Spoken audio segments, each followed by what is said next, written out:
Hi, thanks for clicking. You'll be glad you did. Let me introduce myself. My name is Easton Nicholas, and I used to be a data analyst just like you. Or at least it's a safe bet that you're one, considering you clicked the ad. That's right, I was a data analyst for 4 years at a big consulting company. Of course, that's in the past now, and in fact, I've moved away from the data analytics profession entirely, and there are a lot of reasons for it. I didn't like the absurd demands of management. I was good, but not that good at the technical side of things, and not really in love with it enough to try and get better.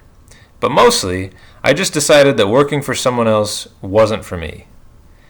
That said, I carry a special place in my heart for those who work with data for a living. I've been there. I know how quickly a company can fall apart without good analytics. And more importantly, without the right person or people in the trenches keeping the whole thing running. You probably don't hear it often enough, so I'll tell you myself, you're awesome, and here's at least one person who appreciates the kind of work you do on a daily basis. That said, I'm here reaching out to those of you who at some point came to the same conclusion as me. Maybe that means you're running a full-time business as a freelance data analyst, or maybe it's just a side gig. Either way, you're here because you decided to take your skills and see what the market would give you. If you haven't patted yourself on the back for making that shift, let me go ahead and do that for you. You are a much braver soul than I was for a long time, and I have a lot of empathy for anyone trying to do their own thing. The fact that you're a data analyst like I was, that's just icing. But more to the point of why I'm here. Since you are in the data science or freelance space, you are exactly the kind of person I love to serve. Let me explain why. Firstly, this already tells me a couple things about you. You're smart, you're self-sufficient, you're at least a little ambitious, but most importantly, it tells me that you have that rare combination of a clear-thinking, analytical mind, as well as a higher than normal risk tolerance. And that's good, because it helps you tackle the problems others are having in creative, often unorthodox ways, and that's extremely valuable. But what about your own problems? Let's face it, being your own boss is hard work. Nobody likes having to wear all of those hats.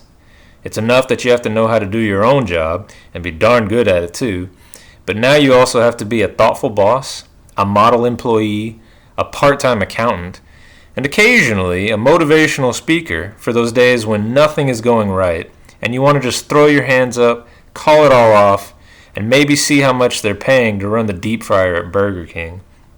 At least then you might not lose so much sleep every night. I'm sorry to tell you, but I'm not here because I'm a licensed counselor, which, truthfully, is probably best for the both of us. But I do know one thing that would make this whole running your own business thing much easier. So let me ask you this question. How do you market yourself? Don't think too hard. It's not a trick question. I just want you to see if any of the following sounds familiar. Before you ever decided to quit your old analyst job, you really dug into what it would take to market your skills as an entrepreneur and acquire clients. After all, if you're really going to do this, then you're going to have to pay the bills somehow.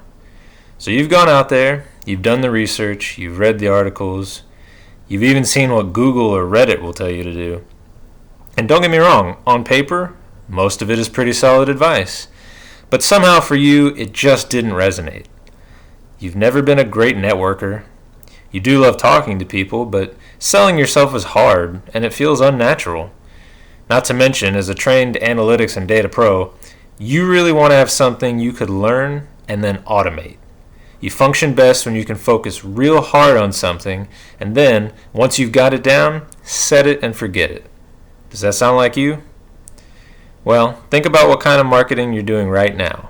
Does it check any of those boxes? Are you still having to network regularly? Are you perhaps relying on word of mouth? Or maybe the number of clients isn't your problem. You just don't like the ones you already have. But you can't just drop them. It took a long time to get that client list to where it is. And it's not like new ones are just knocking down your door at 3 a.m. begging for your services.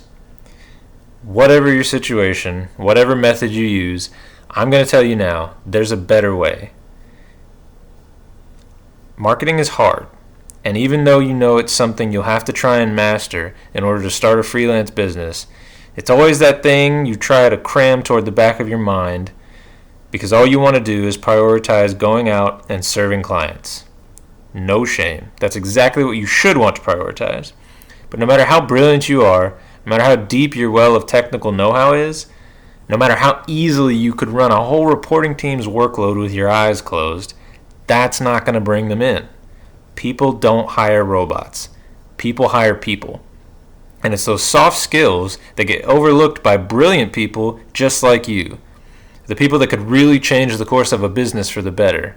If only you could just make the sale. So let me make it simple for you.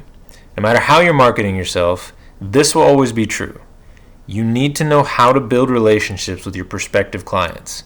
If you can sell yourself well, you'll never lack for new business. And the freelancer with an abundance of clients gets to sell high, sell often, and sell only to the people he or she wants to do business with. So, what if I could show you how to up your marketing game?